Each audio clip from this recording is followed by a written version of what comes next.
I'm Johnny Casino, and this is a Megadeth's hardware report card, or a hands-on hardware, or hardware review, whatever we're calling it. That's what this is. And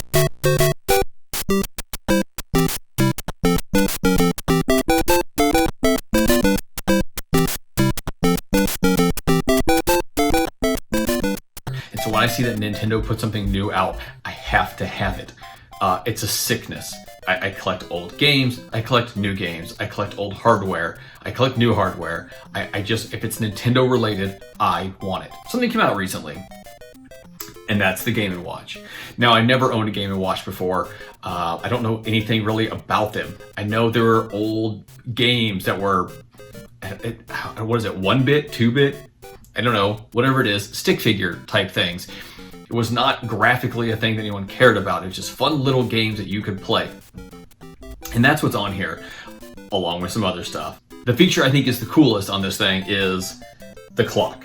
Now, you get to see Mario running back and forth. He hits the number and it changes when the time comes. You have different backgrounds and stuff like that you can use for it.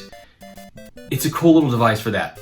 Also, I think it just looks kind of nice. Like, it just looks kind of cool. For sitting there, it looks kind of cool. It does have a couple games on there. It has the original Super Mario Brothers. It has Super Mario Brothers 2, not the one we had here in the US, but the one known as The Lost Levels here, which has to be one of the hardest Mario games ever. If you've never played it, it can be brutal. Absolutely brutal. It also has one Game & Watch game on there that I've played, and I'll show you, and it's actually a bit of fun. I don't think it's something that I'm going to go back to a lot, but it's one of those things where if I have this in my pocket, I'll pull it out, play that game for a little bit, and go on. It also apparently does this. Never seen that before. Just happened right before it put itself to sleep. So it's kind of cool. It's a cool looking little device. Now let's take a look at some of the games that are on it. Okay, to take just a quick look at everything that's on this. We have the clock. I want to say you can go into settings and change the volume, set the time, set the brightness, stuff like that. You can change the different backgrounds for the time, so you get some pretty cool little options here. And once again, look how cool this thing looks. Let's see if I can get it to actually watch as it changes the time here. From there, you have Super Mario Brothers, and it pauses and continues at different times. Try to play this weird angle down here. You also have Super Mario Bros. 2, which is actually The Lost Levels. And then this is the Game & Watch game. And honestly, it's just throwing it up, catching it, making sure you hit it. You can use the A and B button, or you can use the D-pad to move it around. And that's it. Silly little Mario game. But let's talk about the pros and cons here. So one of the pros for it is the buttons. The buttons work well. You know, they're like a rubbery type button, but they work and they do the thing. The D-pad, it works great. The look of this thing, it's beautiful. And that's almost where like the pros end, right? So the cons of this thing, it's $50, and it does not feel like a $50 device, right? It's plastic, which is to be expected. It doesn't feel like it's gonna break if you drop it, but there's not a whole lot to it. The screen is so small. Like, if I have this in my pocket and want to pull it out to play Mario Brothers, Super Mario Brothers, or whatever for a few minutes, that's one thing. But if I'm gonna play Super Mario Brothers, this is not where I'm gonna play it. I'm gonna play it on a TV, I'm gonna play it on the Switch, I'm gonna play it on a Game Boy, I don't know, wherever, not on a screen this small. But if you do play on here, it works well. The Game & Watch game, it's an okay game, but there's nothing really special about it, right? It's just something fun to burn some time.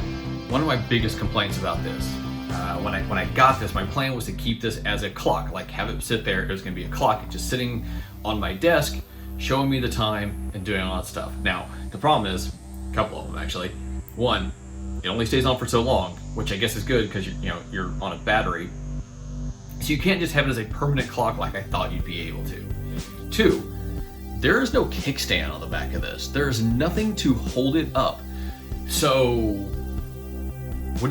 how are you using this thing as a clock? Like, what how am I gonna do this? Am I just gonna have to prop it up against something? I guess, for the short amount of time that it continues to tell me the time. Like I thought when I got this that this would be a permanent clock that I could set somewhere and then basically pick up and play games on, and it just doesn't seem to be that. Let's give it a quick rating here. And I think I need to do this for two different audiences. For the collector, I'm gonna give this thing 4.5. No, we'll go 4 stars. I'm gonna give this thing 4 stars for a collector because it is cool looking. It's expensive at $50, but I mean, I don't think that puts it out of the range of a collectible item. It's a functional collector item. The clock does look cool, but you get that as knocks against it because it doesn't have a stand. It can't stay on as a clock. It's going to just sit there as a blank screen somewhere you have set up. As a collector, 4 stars. I think it's worth having. For non-collectors out there, this is a 2-star device. 2 out of 5, because what are you gonna do with it? If you're not a collector, if you're not someone who needs the stuff like I have behind me on my walls, that just needs this thing sitting up there and needs to see it, you're not going to use it. You're going to buy it, you're going to put it in a drawer, and then what?